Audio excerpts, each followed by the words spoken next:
Hello दोस्तों, good afternoon. स्वागत है आपका घटना चक्र के ऑफिशियल यूट्यूब चैनल में। आइए हम क्लास को आगे बढ़ाते हैं। अब तक आपकी इकोनॉमिक्स की 2 क्लास हो चुकी है, आज तीसरी क्लास होगी। आज भी हम किस क्वेश्चन के साथ आपके कॉन्सेप्ट को जो है क्लियर करते हैं। आज का पहला क्वेश्चन देखते हैं। आज एक लोग कम आए। देखिए, आज का पहला क्वेश्चन है, निम्नलिखित में से कौन फसलों के लिए न्यूनतम समर्थन मूल्य घोषित करता है। न्यूनतम समर्थन मूल्य, जिसको हम कहते हैं एमएसपी, मिनिमम सपोर्ट प्राइस। ठीक, आप लोग पहले बताइए इसका आंसर क्या होगा, उसके बाद हम इसके बारे में कुछ विस्तृत चर्चा करते हैं। कृषि एवं किसान कल्याण मंत्रालय है ऑप्शन ए। बी ऑप्शन है उपभोक्ता मामले एवं खाद्य एवं सार्वजनिक वितरण प्रबंधन। तीसरा है ग्रामीण विकास मंत्रालय और आपका डी ऑप्शन है खाद्य प्रसंस्करण उद्योग मंत्रालय। ठीक, ए ऑप्शन आ रहा है आप लोगों का। ठीक है, कृषि एवं किसान कल्याण मंत्रालय नाम से ही पता चल रहा है, क्योंकि कृषि के लिए बात कर रही, फसलों के लिए, तो जो है कि यही जारी करेगा। ये हो गया आपका की पॉइंट पकड़ने का, आप लोगों ने ठीक पकड़ा। अब देखिए, इसमें हम कुछ कॉन्सेप्ट बताते हैं। पहला, कृषि लागत एवं मूल्य आयोग। ठीक, ये जिसका गठन कि 1965 में हुआ था। ठीक है, इसका कार्य यह होता है कि यह सिफारिश गवर्नमेंट को देता है कि इतना वैल्यू जो है किया जाए, धान का कितना मूल्य रखा जाए, मिनिमम कितना रेट दिया जाए और गेहूं का कितना रख जाए। ये एक सिफारिश करता है। ये आयोग का काम है क्या, सिफारिश करना। इसकी सिफारिश के आधार पर जो है ये कृषि एवं किसान कल्याण मंत्रालय द्वारा ये जारी किया जाता है। ठीक, आगे चले, इसके बारे में और चीज़ें हम बताते हैं। अब यहाँ पे हम फसलों को भी चर्चा कर देते हैं, कौन कौन सी फसलें हैं, खरीफ रबी जायद, सारी चीज़ें यहाँ पे हम ले लेते हैं। ठीक, इस क्वेश्चन में मुख्यतः खरीफ रबी 3 फसलें होती हैं ये। ठीक, इसमें गेहूँ, चना, जौ, मटर, सरसों। ठीक, धान, मक्का, ज्वार, बाजरा। ठीक, इसमें ही ककड़ी, खीरा, ये सारी चीज़ें आ जाती है जायद का। ये मुख्य 2 फसलें होती है, मतलब 3 का, ये खरीफ रबी और जायद। इनका जो बोने का समय है यही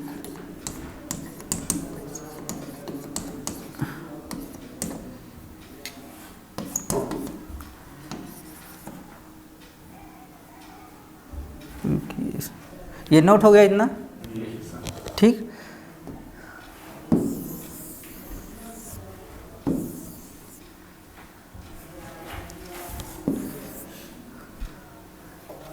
अगर हम गेहूं की बात करें तो गेहूं कौन से मौसम में बोया जाता है, ठंड में।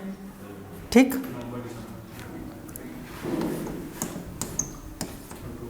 और चावल की बात करें तो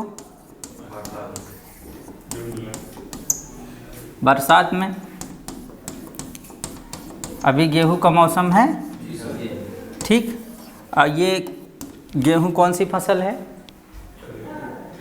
रबी की, रबी की है ना। तो इसका बुआई का मौसम क्या हो जाएगा, यही अक्टूबर नवंबर में बोया गया था। ठीक है,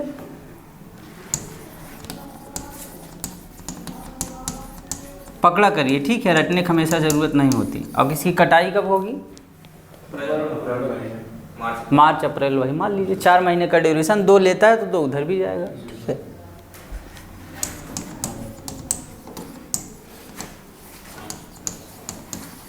ठीक, अब बीच में उसके बाद ये आपका जायद आ जाता है, खीरा ककड़ी 2-3 महीने का। ठीक है ना। फिर उसके बाद जब आप खरीफ की बात करेंगे खरीफ में क्या आता है, धान वगैरह आता है जून जुलाई, जून जुलाई से यही क्या जाएगा अक्टूबर नवंबर, ठीक, अक्टूबर नवंबर, ठीक है ना। अब वो अक्टूबर नवंबर से लेके कोई डाउट नहीं, आप जानते हैं अगर आप ऐसे रटेंगे तो नहीं रट पाएंगे, एक पॉइंट पकड़ लीजिए दोनों क्लियर हो जाएगा, ठीक है। कि रबी फसल गेहूँ है, गेहूँ इस समय ठंडी का मौसम है, अभी बोया गया है गेहूँ, ठीक है, अभी 1-2 महीने पहले बोया गया था, तो वो खरीफ की जितने फसल आएगी उसके रबी का जाएगा।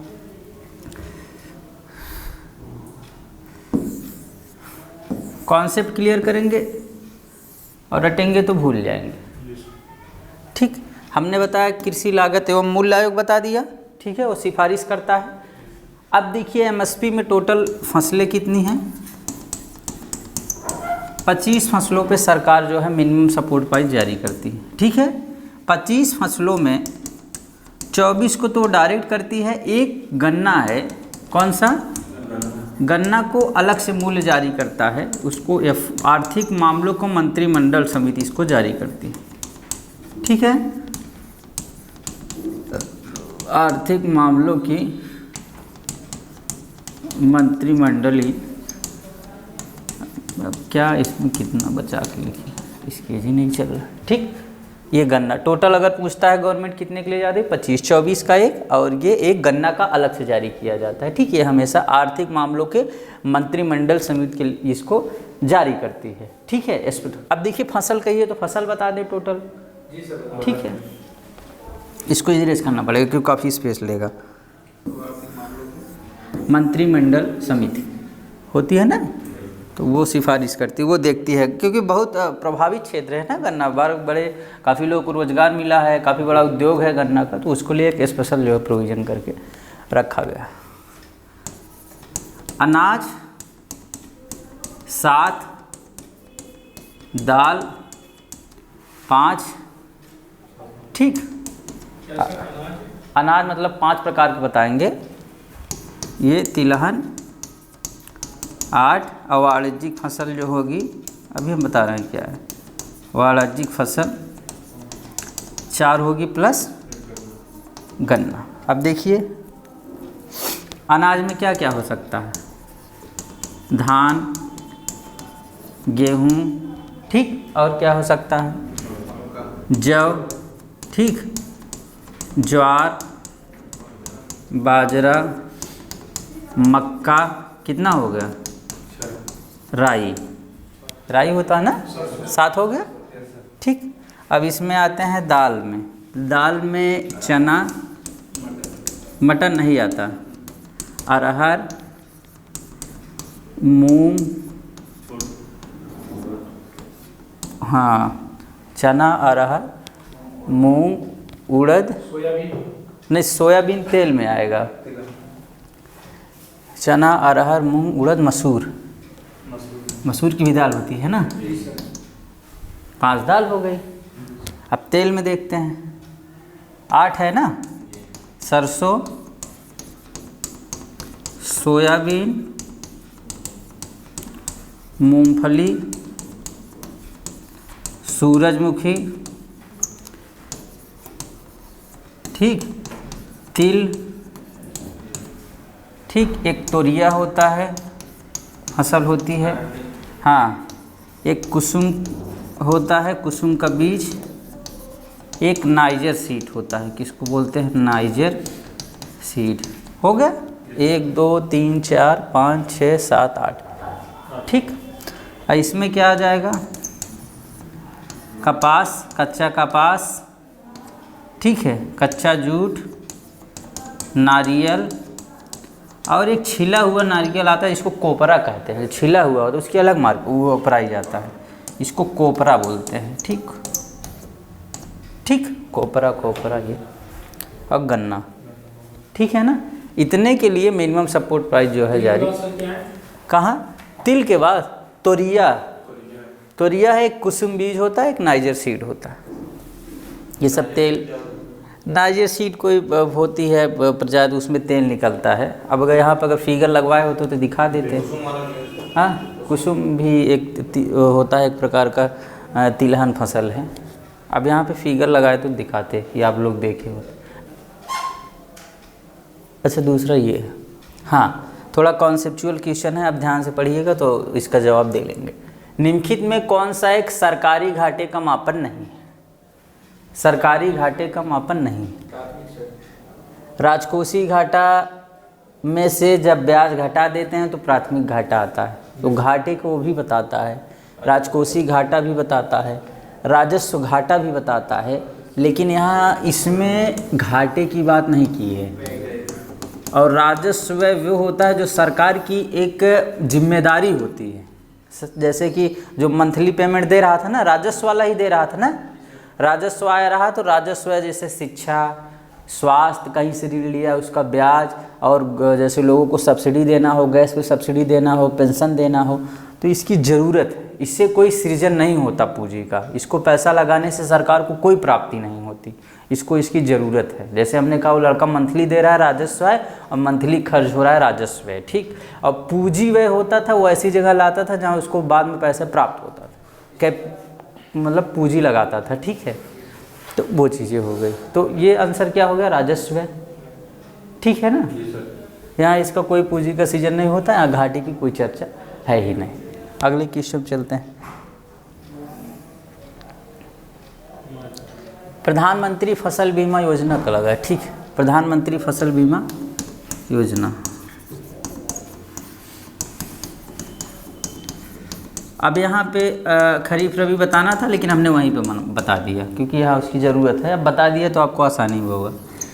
ये 2016 में लॉन्च किया गया।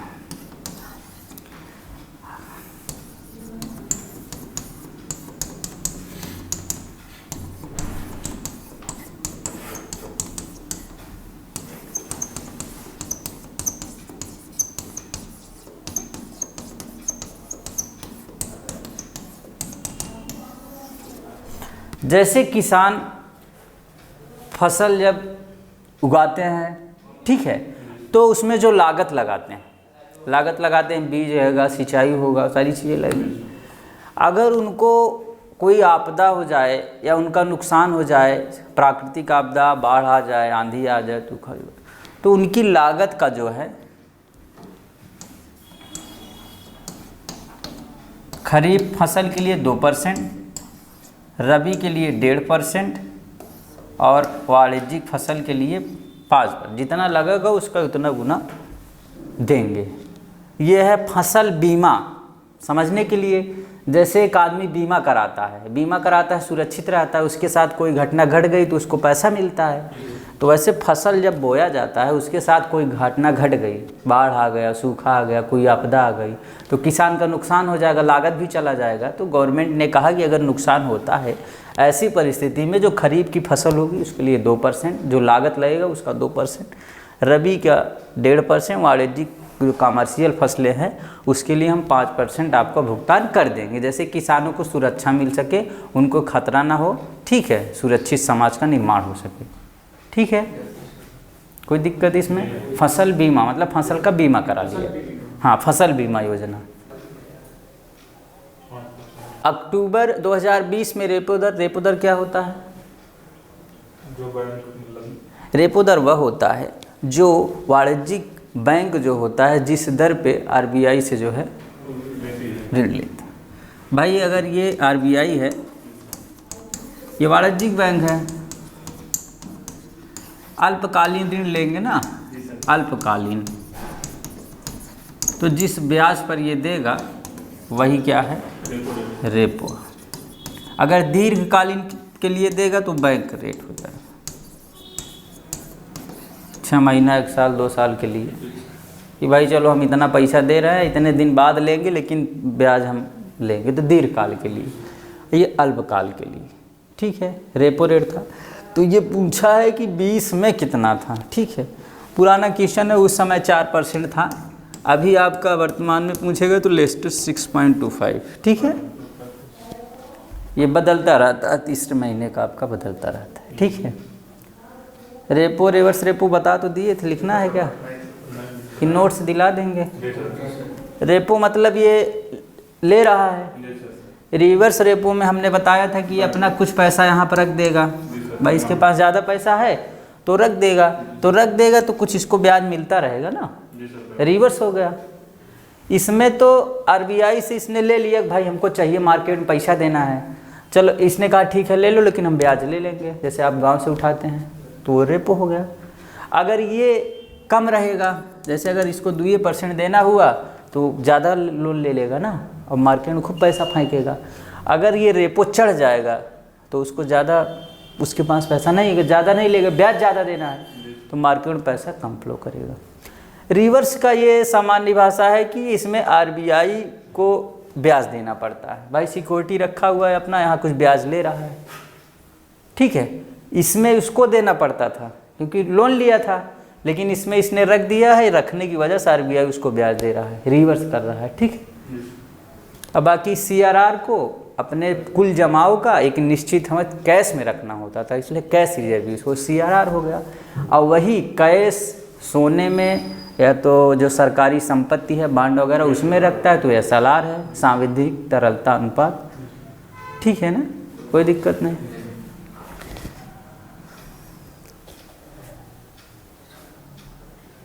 निम्नलिखित में से किस कार्य के मूल्य को राष्ट्रीय आय की गणना में शामिल नहीं किया जाता? पढ़ाए तो खूब देर तक थे, अब इसको आप देखिए, गृहिणी का कार्य ना, हमने मतलब ये इस पे बहुत विवाद उठता रहा है कि भाई आदमी चलिए नौकरी करता है तो ठीक है, औरत अगर नौकरी भी कर रही है, घर का काम कर रही है, बच्चे का पालन पोषण कर रही है, पूरा परिवार संभालती है, इसीलिए कहा जाता है कि स्त्री जो है पूरे परिवार को, पूरे समाज को बना देती है, एक आदमी की बस की बात नहीं होती उस भूमिका में। तो उनके द्वारा कार्य को शामिल नहीं किया जाता, इस पे काफ़ी विवाद भी हुआ है। और ये भी कहा गया कि अगर इनके कार्य को शामिल कर लिया जाए तो भाई ये जीडीपी बढ़ी कि नहीं, अगर इनको भी वैल्यू दिया जाए, जो ये कार्य कर रहे हैं उनकी भी, अगर जीडीपी मतलब क्या, उत्पादन, अगर ये भी कार्य करेंगे तो इनकी भी कुछ मात्रा जुड़ेगी, तो 40-50% जो है सीधा इग्नोर हो रहा है। अगर ये बढ़ जाता है तो 3-4% जीडीपी बढ़ जाएगी, इनका सशक्तिकरण हो जाएगा, इनका समाज में मान भी बढ़ जाएगा कि इनकी भी भूमिका है। तो इस पे जो है ये एक अलग मुद्दा है, इस पे आइए, इस पे जो है चर्चा होता रहता है। बाकी कार्य, प्रोडक्शन फर्म में नए घर का निर्माण, ये सारी चीज़ें तो होगी, उत्पादन हो रहा है, सारी चीज़ें, बाजार में मछली बेच। फिर एक क्वेश्चन और आ गया, किसी देश के भीतर उत्पादित सभी अंतिम वस्तुओं और सेवाओं को मूल्य को क्या कहा जाता है? आपको पता है, आसान सा क्वेश्चन है, जीडीपी, ठीक, इसमें कोई चर्चा करने की ज़रूरत नहीं है। यस बैंक के संस्थापक कौन हैं? ये सब तो फैक्चुअल क्वेश्चन है, आपको पता है तो पता है, इसको कहते हैं फैक्ट क्वेश्चन, पता है तो पता है, नहीं पता है तो ये प्राइवेट बैंक है यस बैंक, ठीक है। हाँ, राहुल कुमार,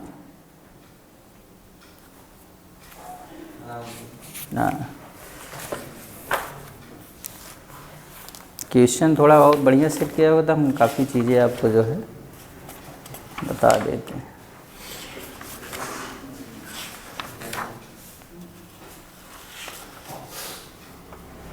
नहीं, राणा कपूर, कुछ कन्फ्यूज हो रहा, कौन है राणा कपूर? तो ये फैक्चुअल क्वेश्चन है, इस पर कोई चर्चा करने की बात है नहीं। मेन आप कोशिश करिएगा कि एसबीआई का देख लीजिएगा, आरबीआई में जो चेयरमैन है उनका देख लीजिएगा, चेयरमैन का ही गवर्नर जो है, उप गवर्नर का तो वक्त नहीं पूछता, कौन से नंबर के हैं ये देख लीजिएगा, आरबीआई में गवर्नर हैं कौन से नंबर के, क्या नाम है, ठीक है। और एसबीआई का ज़्यादा से ज़्यादा एसबीआई का पूछता है, कितने सरकारी बैंक है, ठीक, कितने प्राइवेट बैंक है, अगर नोट्स आएगा तो उसमें सब रहेगा, ठीक है। मतलब ये one nation one tax one market के लक्ष्य को प्राप्त करने के लिए भारत इनमें से कौन सा कर पेश किया गया था भारत द्वारा, ठीक है, कौन सा? वस्तु एवं सेवा कर, जीएसटी। यहाँ से 2-3 क्वेश्चन बनता है। पहला, यह अप्रत्यक्ष कर, ठीक है, अप्रत्यक्ष कर था, किस संविधान संशोधन के तहत आया था? 101वां, ये बहुत पूछा जाता है, इसको थोड़ा ध्यान रखिएगा। संविधान संशोधन ठीक है। इसमें एक चीज़ ये है, अब पार्लियामेंट प्रेजेंट किया गया था 122वां, अब दोनों मंत्र बता दे रहे हैं। देखिए पार्लियामेंट में प्रेजेंट बहुत सारे विधेयक किए जाते हैं लेकिन सब पास नहीं होते हैं, तो जिस नंबर पे प्रेजेंट किया गया था वो 122वां था और पास किस पे हुआ, 101वें नंबर। ठीक है, ऐसा भी जैसे कोई चीज़ है कानून, ज़रूरी तो नहीं है कि अगर पार्लियामेंट में आ रहा है तो पास हो जाएगा, तो आने के नंबर में 122वां था और पास होने में 101वां। 101, 102, 103, 104 चारों इम्पॉर्टेंट हैं। ठीक है, उसको आप देख लीजिएगा 1 से 5 तक ज़बरदस्त जो है संशोधन इसमें हुए हैं, क्योंकि उसमें EWS का भी इसी में है, GST का भी इसी में है और OBC का भी जो हुआ है वो भी इसमें है, तो वो सारी चीज़ें ये लगातार एक हुई है, तो इसको देख लीजिएगा, लेटेस्ट है और महत्वपूर्ण भी है। ठीक है, GST से सबसे ज़्यादा यही पूछा जाता है, किस प्रकार का कर है, आसान से पूछ सकता है प्रत्यक्ष। ठीक, और 101वां संविधान संशोधन जो महत्वपूर्ण कार्य है। बाकी इसका आर्टिकल 279A है, अगर पूछेगा तो उसमें केंद्रीय बजट 2020-21 के दौरान बच्चों और गर्भवती महिलाओं के पोषण के लिए किस कार्यक्रम का शुभारंभ किया गया था? पोषण अभियान। ठीक है, ये बहुत महत्वपूर्ण है। 0 से 6 वर्ष तक, मतलब यह गर्भवती महिलाओं और छोटे बच्चों के लिए जो है उनको बच्चे को, ठीक है,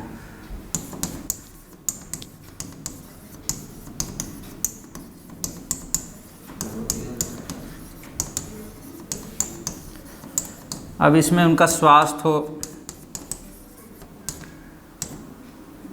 और पोषण, क्योंकि स्कीम चलाया गया है क्योंकि उस समय जो है पोषण की ज़्यादा ज़रूरत होती है महिलाओं के, बच्चे छोटे होते हैं, उनको पता है कि अगर महिलाएं स्वस्थ होंगी तो बच्चा स्वस्थ होगा। ठीक है, तो वो समाज में अच्छा योगदान दे पाएगा। ठीक है, क्योंकि बचपन में अगर बच्चा कमज़ोर हो जाता है तो दिक्कत हो जाती है, उनको पोषण, महिलाएं सशक्त रहेंगी। ठीक है, बच्चा जो है कि मानसिक और शारीरिक रूप से स्वस्थ होगा तो आने वाले भविष्य में, क्योंकि गवर्नमेंट की जिम्मेदारी होती है, गवर्नमेंट की नैतिक जिम्मेदारी तो यहाँ तक की है, अगर कोई बच्चा पैदा होता है तो वहाँ से लेके और जब तक कोई बॉडी, डेड बॉडी देखिए जिसका कोई नहीं होता वो गवर्नमेंट करती है, उसका कार्य माना जाता है। ठीक है, पॉलिटी में आपको पढ़ाया जाएगा। अगर जैसे कोई बच्चा भी अगर नहीं हो तो अनाथालय में उसको गवर्नमेंट पालेगी, उसका पूरा सिस्टम है नीति निर्देशक तत्व में, पैदा होने से लेकर मरने तक जिसका कोई नहीं हो गवर्नमेंट है। ठीक है, संवैधानिक उसके तहत संस्कार करती है। डेड बॉडी मिली किसी का अनजान है तो क्या करेंगे, पुलिस वाले उठाएंगे, अपना कर देंगे, तो रिस्पॉन्सिबिलिटी किस पे, गवर्नमेंट पे जाती है। अनाथ बच्चा भी है, कोई नहीं मिला तो वो जा रहा है, पढ़ाई भी हो रही है, हर एक तरीके से गवर्नमेंट है, तो इसकी जिम्मेदारी मैं ले। ये 8 मार्च 2018 का स्कीम है। क्यों, फैक्चुअल हमारे दिमाग में थोड़ा सा कम रहता है, तो कई फैक्ट अगर इधर उधर हो जाए तो उसके लिए बहुत परेशान ना हुआ कर, बता दिया करो, देख। ठीक है, हाँ, वित्तीय वर्ष 2019-20 पे निम्नलिखित में से कौन सा राष्ट्र भारत का शीर्ष व्यापारिक भागीदार रहा है, मतलब व्यापार भारत से किससे ज़्यादा हो रहा है? ठीक है, आयात निर्यात दोनों। नहीं तो वो चीन से ये होता है कि ले रहा है सामान इंडिया ज़रूर, लेकिन ज़्यादा दे नहीं रहा ना, घाटे में चलता है। नहीं, अमेरिका। किसका? ये 2019-20 में भी था यही, तो आओ अभी 2021 में भी क्या है, US से व्यापारिक भागीदार। ठीक है, बाकी लेटेस्ट आंकड़ा जैसे अपडेट होता है वो हम बता देंगे। इसमें एक क्वेश्चन आता है, सबसे बड़ा आयातक देश, सबसे बड़ा निर्यातक देश। ठीक, और आप देख लीजिएगा सबसे ज़्यादा उत्पादन जो फसलें हैं कौन सा राज्य पहले स्थान पे है, धान में, गेहूं में, ये सारी चीज़ें। जहाँ क्वेश्चन बनते हैं इकोनॉमिक्स के कि धान में कौन कौन सा राज्य है, गेहूं में कौन सा राज्य है उत्पादन में।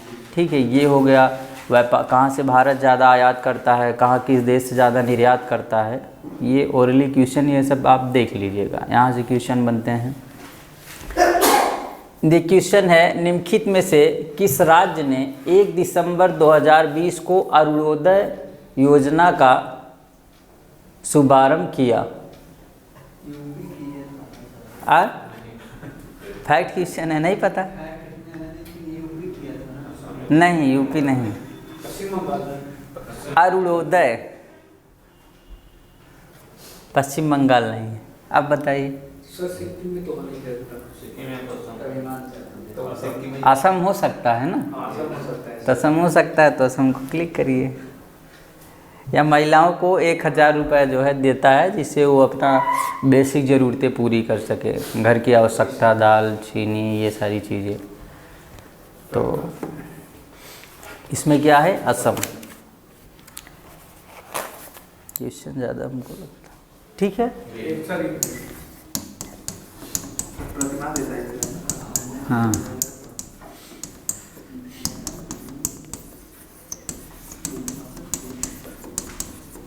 बुनियादी आवश्यकताओं की पूर्ति के लिए, क्या? बुनियादी आवश्यकताओं की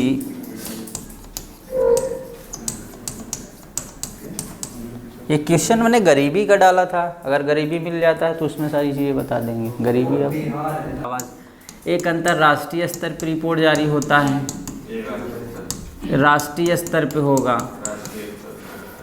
ठीक। अब कोई राज्य चाहे तो अपना जारी कर सकता है, इसमें कोई रोक टोक तो है नहीं। वो अपने जारी कर दे। हमारे ज़िले में सबसे ज़्यादा गरीबी है। नहीं, गरीबी बोरिंग तो नहीं लगता कि हम बस बक्के जा रहे हैं, आप हाँ हाँ करे जा रहे हैं, चल रहा है ऐसे? ऐसा नहीं होना चाहिए।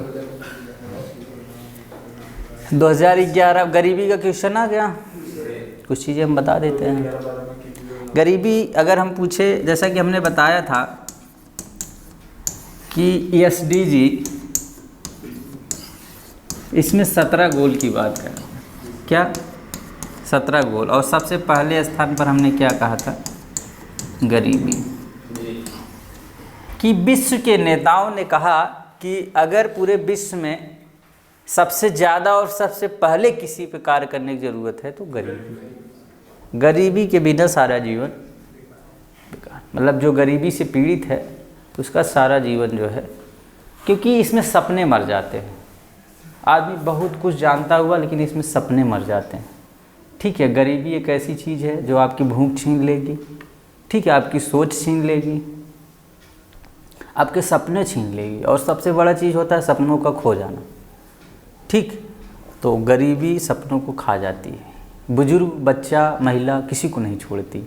इसीलिए इसके होने से गरीबी का मतलब है आपको अनाज नहीं मिलेगा, भोजन नहीं मिलेगा, अच्छा स्वास्थ्य नहीं होगा, अच्छी शिक्षा नहीं होगी, तो आपके सपने जो है खोने होते हैं। इसलिए गरीबी को पहले, अगर हम गरीबी को परिभाषित करें, गरीबी एक ऐसी अवस्था है, गरीबी एक ऐसी अवस्था है जिसमें व्यक्ति या समुदाय को अपनी बेसिक या बुनियादी आवश्यकताओं की पूर्ति नहीं हो पाती, या तो रोजगार से वो इतना पैसा भी नहीं कमा पाता कि जो अपनी दैनिक ज़रूरतों की आवश्यकताओं की पूर्ति। दैनिक बेसिक 3 ही माना जाता है, रोटी कपड़ा मकान। पुराने फिल्मों में भी आपने देखा है, पुरानी चर्चाओं में भी देखा है कि रोटी कपड़ा मकान, तो वो दैनिक बेसिक ज़रूरत होती है, ठीक। तो ये SDG में गरीबी की बात करते हैं। तो गरीबी से संबंधित जो कमेटियां हैं उसके बारे में बता देते हैं, ठीक है। और जो आया था जनसंख्या का आंकड़ा 21.9 है, उसके हिसाब से गरीबी के आंकड़े। उसके बाद तेंदुलकर समिति है, रंगराजन समिति है, लकड़वाला समूह है, अलग समिति है, पूछता है गरीबी संबंधित कौन है।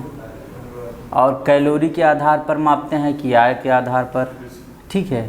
तो भारत में जो है कैलोरी के आधार पर 2100-2400 कैलोरी की बात करते हैं। बीच में तेंदुलकर कमेटी और रंगराजन कमेटी की जो रिपोर्ट आई तो 32 रुपये 28 रुपये वाली, उस पर काफ़ी विवाद हो गया था कि भाई 28 रुपये पाने वाला कैसे गरीबी से बाहर हो सकता है, 28 रुपये में कौन सा खाना मिलेगा, काफ़ी विवाद हुआ था। तो उसके बाद उसको इम्प्लीमेंट नहीं किया गया। तो जो बेसिक आवश्यकताएं हैं, खुला क्यों है, आना चाह रहे हैं, तो बेसिक चीज़ें ये थी कि अब 28 रुपये और 32 रुपये में चीज़ें तो हो नहीं सकती। काफ़ी विरोध हुआ, गवर्नमेंट ने विरोध किया, हमको लगता है 12 क्वेश्चन सेट किया गया।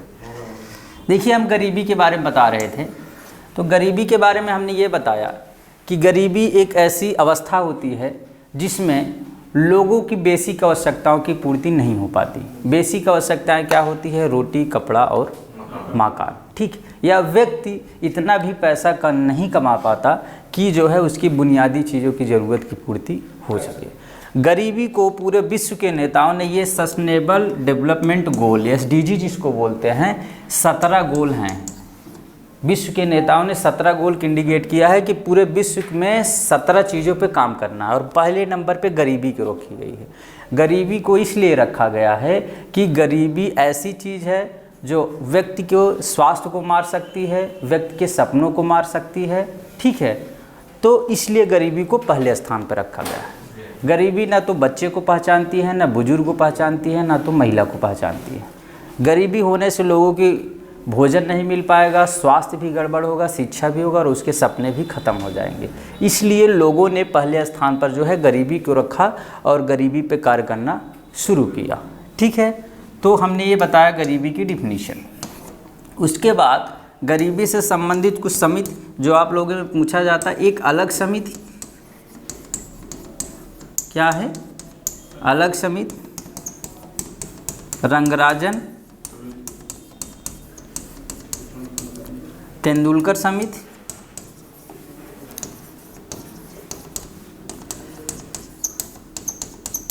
ये जिसकी हम चर्चा की है योजना आयोग की एक रिपोर्ट, ठीक है।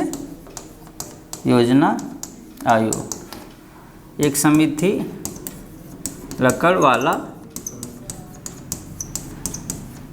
समिति। देखिए, गरीबी दो प्रकार की होती है, एक सापेक्ष गरीबी, एक निरपेक्ष गरीबी। सापेक्ष गरीबी का मतलब ये होता है हम तुलना करते हैं, ठीक है, तुलना करते हैं। जैसे अगर हम कहें कि भारत के गरीब में और अमेरिका के गरीब में या तो इंग्लैंड के गरीब में, जो भी पश्चिमी देश हैं, सापेक्ष गरीबी उनके आय से की जाती है। जैसे यहाँ के गरीब वो होगा जिसको खाने के लिए भोजन नहीं मिल पा रहा है, पहनने के लिए कपड़ा नहीं मिल पा रहा है, ठीक है।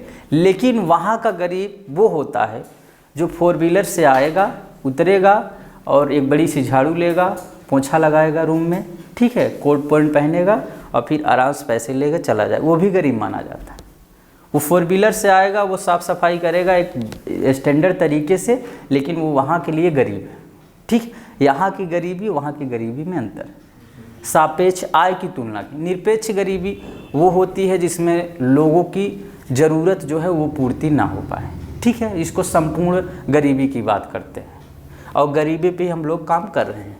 तो गरीबी को दूर करने के लिए समय समय पर अलग अलग कमेटी आ गई, लकड़वाला समिति, अलग समिति, रंगराजन समिति, तेंदुलकर योजना आयोग की रिपोर्ट आई, ठीक है। भारत में आगे चल के विवाद भी हुआ।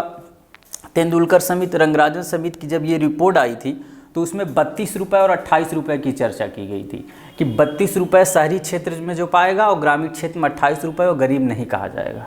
तो काफ़ी विरोध हुआ कि भाई 28 रुपये में ऐसा कौन है जो कि गरीब ना कहा जाए, 28 रुपये पा गए मतलब आप गरीब नहीं हैं। तो उसको एक्सेप्ट नहीं किया गया। अभी लेटेस्ट जो भारत की आय पे ना मान के किस पे माना जा रहा है, वो कैलोरी पे माना जा रहा है। किस पे? कैलोरी पे। और कैलोरी की चर्चा किसने की थी? अलग समिति ने। 2400 कैलोरी ग्रामीण में और 2100 शहरी। कम क्यों किया गया है बता सकता है कोई कि ग्रामीण में ज़्यादा कैलोरी की बात की गई है? देखिए, आय माप गरीबी मापने के 2 तरीके होते हैं, तो इनकम से मापिए या तो कैलोरी से। कैलोरी मतलब ये होता है जितनी हमें आवश्यकता है भोजन के रूप में उतना हमको मिल रहा है, ठीक है। तो भारत में अभी जो प्रचलित वो है ये 2400 कैलोरी और 2100 कैलोरी, क्योंकि इनकम का कोई फिक्स नहीं है, इसलिए इनकम का जो भी रिपोर्ट आया वो पेंडिंग में पड़ गया। 28 और 32 वाला आया तो लगभग आप जोड़ लीजिए, 28 को 30 से मल्टीप्लाई कर लीजिए और 32 को 30 से मल्टीप्लाई कर लीजिए, देख लीजिए कि मतलब मंथली कितना आएगा। तो 1000 समथिंग इसमें कुछ आएगा। तो उसमें तो गरीब के बाहर का गरीबी बोले कि गरीब नहीं होगा, तो बताइए आप महीने इतना कमाएगा गरीब नहीं होगा। और उसमें महंगाई भी ढेर सारे समस्याएं आने लगी। तो अभी जो मानक है वो क्या है? 2400 कैलोरी। और ग्रामीण में 2400 कैलोरी इसलिए रखी गई है क्योंकि ग्रामीण क्षेत्रों को ये माना जाता है कि वहाँ के लोग ज़्यादा कार्य करते हैं, ठीक है, उनको ज़्यादा एनर्जी देनी होती है, इसलिए 2400 कैलोरी का मानक रखा गया। और शहरी क्षेत्रों में 2100 कैलोरी, जो पाएगा वो गरीब नहीं है, ठीक है। अब इस क्वेश्चन पे हम आते हैं, तो हमने पूरा गरीबी की चर्चा कर दी, ठीक, समझ में आया गरीबी क्या है, कौन सी कमेटी थी, किस लिए चीज़ें की गई थी।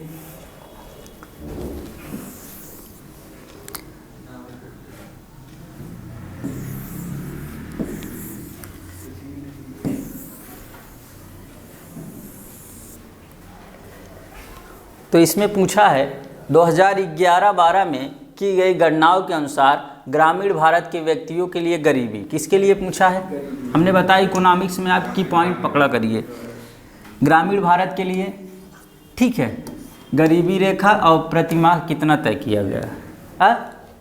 कैलोरी में के उल्टा इनकम में उल्टा होगा, कैलोरी में गांव के लोग ज़्यादा कार्य करेंगे, उनको ज़्यादा कैलोरी चाहिए, लेकिन अगर पैसे में तुलना करेंगे तो शहर के ज़्यादा खर्चा होगा, ग्रामीण के लिए कम होगा। ग्रामीण के लिए कितना है 816, 816। अब शहरी के लिए 1000। काफ़ी विवाद हुआ था इस पे, तो इम्प्लीमेंट नहीं हो पाया, इसलिए इनकम का नहीं कैलोरी को मानक माना गया। अलग समिति ने जो सिफारिश की थी 2100 और 24 से, ठीक है। दो क्वेश्चन बनता है कि गरीबी कितने प्रकार की होती है, एक सापेक्ष और एक निरपेक्ष। सापेक्ष में तुलना किया जाता है, आय के सापेक्ष किया जाता है। निरपेक्ष में ये होता है कि जिसको ज़रूरत है वो भी चीज़ें नहीं मिल पा रही, ठीक। दूसरा ये है कि ये योजना आयोग ने जो किया 816 और 1000 है, ये विवादित था, लेकिन इसलिए पूछा भी गया था। अभी भारत में गरीबी की जो गणना की जाती है वो 2100 कैलोरी और 2400 कैलोरी भी की जाती है। गरीबी से संबंधित कमेटियों के बारे में पूछ सकता है, तो कौन कौन सी थी, रंगराजन समिति थी, अलग समिति थी, ठीक है, लकड़वाला समिति थी, तेंदुलकर समिति थी, और योजना आयोग की रिपोर्ट जो थी, ठीक। आगे क्वेश्चन लगा हुआ है कि नहीं, तब तक किसी क्वेश्चन पर हम आप जैसे 2-3 लोग बाद में आए हैं तो उस पर हम चर्चा कर देते हैं, कुछ ज़रूरी चीज़ें, ठीक है, कुछ जानकारी हो जाए। जीएसटी के बारे में हमने चर्चा किया था, जैसा कि हमने बताया था जीएसटी क्या है, एक प्रकार का अप्रत्यक्ष कर है, ठीक है। अप्रत्यक्ष करों का एक समूह, क्योंकि अलग अलग चीज़ों पे बार बार कर लगना ठीक नहीं था, व्यापार करने में भी ढेर सारी दिक्कतें होती थी। कोई कंपनी यहाँ आए तो वहाँ टैक्स देना है, वहाँ टैक्स देना, वो परेशान हो जाए। तो अब क्या किया कि सारे को इंक्लूड करके डायरेक्ट एक कर लगाओ, अप्रत्यक्ष कर। तो उसको संविधान में 101वां संविधान संशोधन के तहत इसको पास किया गया, प्रेजेंट किया गया था 152वें। हमने ये कहा कि पार्लियामेंट में ज़रूरी नहीं है कि जो कानून आए वो पास ही हो जाए, ठीक है। प्रेजेंट करने के मामले में 152वां था, जो पास हुआ वो कौन सा था, 101वां। तो यहाँ से 2 क्वेश्चन आपके बनने, एक 101वां और एक अप्रत्यक्ष कर। जीएसटी किस प्रकार का कर है, समान सा क्वेश्चन पूछ सकता है। एमएसपी वाला बता दें, उसमें काफ़ी चीज़ें हैं, आप लोग का क्लियर हो जाएगा पूरा एक टॉपिक। हमने आरबीआई के बारे में बताया था, आरबीआई के बारे में हमने बताया repo rate, reverse repo rate और CRR, SLR. CRR cash reserve ratio, इसके बारे में हमने ये बताया कि बैंक अपनी कुल जमाओं का, कुल जमा 2 प्रकार से होती, एक मांग जमा, जैसे आपने अकाउंट में पैसे रखे हैं, जब चाहें तब मांग लें, मांग जमा, ठीक। सावधि जमा मतलब फिक्स डिपॉजिट, 5 साल के लिए जमा कर दिए, 3 साल के लिए जमा कर दिए, उसके जब पक जाएगा वो 5 साल 3 साल, तभी जो आपका ब्याज मिलना होगा उसमें।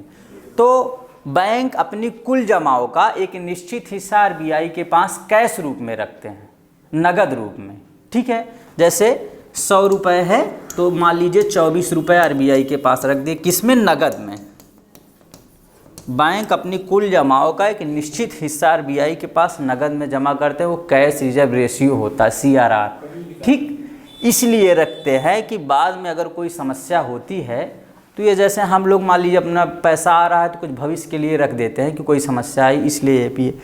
एसएलआर क्या है, बैंक अपनी जमाओं का कुछ हिस्सा नगद के अलावा सोना या सरकारी प्रॉपर्टी जैसे बांड वगैरह या शेयर में जैसे चेक की एक वैल्यू होती है, कितने का चेक है, वैसे प्रपत्र होते हैं, बांड होते हैं, ठीक है, उसकी भी वैल्यू होती है। सोना हो गया, नगद हो गया, चल अचल संपत्ति, नगद के अलावा वो सब मिला के जो आरबीआई के पास जाएगा वो एसएलआर होता है, ठीक है।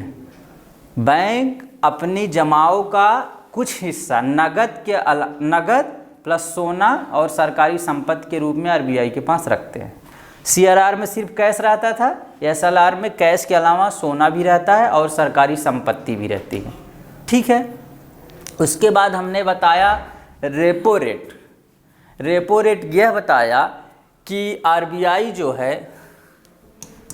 ये आरबीआई हो गया और ये बैंक हो गया, ठीक। अगर बैंक के पास पैसे नहीं है तो आरबीआई के पास जाएगी, ऋण लेगी, अल्पकालीन ऋण लेगी, ठीक है। तो जो ब्याज इसको देगी, भाई अगर ये ऋण देगा तो ब्याज मिलेगा ना, भाई हम ऋण दे रहे हैं तो कुछ ब्याज लेंगे। तो जिस दर पर आरबीआई बैंकों को अल्पकालीन ऋण देता है वो रेपो रेट हो गया। यही चीज़ अगर दीर्घकालीन की बात कह देगा तो क्या हो जाएगा, बैंक रेट, ठीक है। छोटे समय के लिए आरबीआई अगर बैंक को लोन दे रहा है तो रेपो रेट है, लेकिन अगर लंबे समय के लिए दे रहा है, ये तो मान लिए 1-2 दिन ऐसा होता है, 3 दिन 4 दिन का, लेकिन अगर मान लिए 1 महीने 2 महीने 6 महीने साल भर का, तो वो तो क्या हो जाएगा, बैंक रेट हो जाएगा, ठीक। समझ में आया। रिवर्स क्या होता है, रिवर्स ये होता है कि ये बैंक हो गया और ये आरबीआई हो गया। बैंक के पास पैसा मान लीजिए ज़्यादा है तो ये कुछ पैसा इसके पास रख देगा, ठीक। और जब ये रख देगा तो इससे ब्याज लेगा, भाई हम आपके पास रखे तो हमको ब्याज मिल रहा है, ठीक है। तो आरबीआई बैंक की जमाओं पर जो ब्याज देता है वो क्या होता है, रिवर्स रेपो, ठीक। पहले रेपो में क्या था, रेपो में था बैंक इसको ब्याज देता था, है कि नहीं, क्योंकि ऋण लिया है ब्याज दे रहा है। रिवर्स वाले में क्या है, आरबीआई इसको दे रहा है क्योंकि अपना कुछ यहाँ पे सामान रख दिया। अगर ये रेपो रेट बढ़ता है, मान लीजिए पैसा लिया और 4% है, ठीक है, 4% ब्याज देना है, तो यहाँ पे मार्केट है, ब्याज ज़्यादा रहेगा तो बैंक मार्केट में महंगा लोन देगी और मार्केट में पैसा कम फ्लो हो पाएगा। अगर ये ब्याज कम कर दिया, 4 की जगह 3 कर दिया, तो बैंक खूब धड़ाधड़ पैसा बांटेगी। लोग क्या करेंगे, काम करेंगे, लोगों के पास पैसा आएगा, बिल्डिंग का निर्माण होगा, बहुत सारे पैसे आने लगेंगे, ठीक है, मांग बढ़ने लगेगी और मांग बढ़ेगी तो सप्लाई भी होगी। तो इस प्रकार पूरा मार्केट होता है। जिस प्रकार ये आरबीआई कंट्रोल करता है उसी प्रकार इधर एक गवर्नमेंट होगा फंक्शन, गवर्नमेंट कंट्रोल करती है। कभी कभी ऐसा होता है गवर्नमेंट भी खूब पैसा मार्केट में फेंक देती है और आरबीआई भी, और मुद्रास्फीति आ जाती है। मान लीजिए जैसे कहा गया बेसिक इनकम की बात, सब लोगों के हाथ में 2-2 हज़ार रुपये आ जाए, ठीक है, और तमाम तरीके की योजनाएं सरकार चला दे कि चलो ये काम इसके माध्यम से पैसा इसके माध्यम से पैदा और सब्सिडी देने लगे, तो लोगों के पास पैसा आ जाएगा। और उधर ब्याज, इधर बैंक भी पैसा बांट रहा है, ठीक है। जब ज़्यादा पैसा आ जाएगा मार्केट में, वहीं मुद्रास्फीति आ जाती है। सबके पास पैसा आ जाएगा और एक पेन रहेगा, सब कहेंगे हमको चाहिए हमको चाहिए, उत्पादन हो नहीं पाएगा, वो अलग अवस्था है, ठीक। और यही अगर इसको लगा आरबीआई की ज़्यादा मुद्रास्फीति है तो इसको बढ़ा देगा, चार्ज कहेगा 5% करो, बैंक पैसा जो है पूरा खींच लो। अब ये पैसा नहीं देगा, जब 5 इसको देना है तो मार्केट में 6 में देगा, 6 में कोई लेगा ही नहीं, ये कहेगा हमको घाटा होगा, भाई हम 6 में देंगे तभी फ़ायदा होगा, तो मार्केट से पैसा कुल खींच लेगा, आरबीआई अपने पास कंट्रोल हो जाता है। तो उसका बढ़ना, ये कैश रिजर्व रेशियो भी अगर घटे बढ़ेगा तब भी मार्केट पे प्रभाव पड़ेगा। मान लीजिए आरबीआई ने कहा 24 रुपये रखना है 100 रुपये में, ठीक है, तो इसके पास कम पैसा बचेगा, ठीक है ना। अगर ये कहा कि 20 रुपये रखो तो इसके पास ज़्यादा पैसा रहेगा, तो खूब बांटेगा मार्केट में, समझ रहे हो ना, ये फंक्शन होता है। ठीक है दोस्तों, धन्यवाद।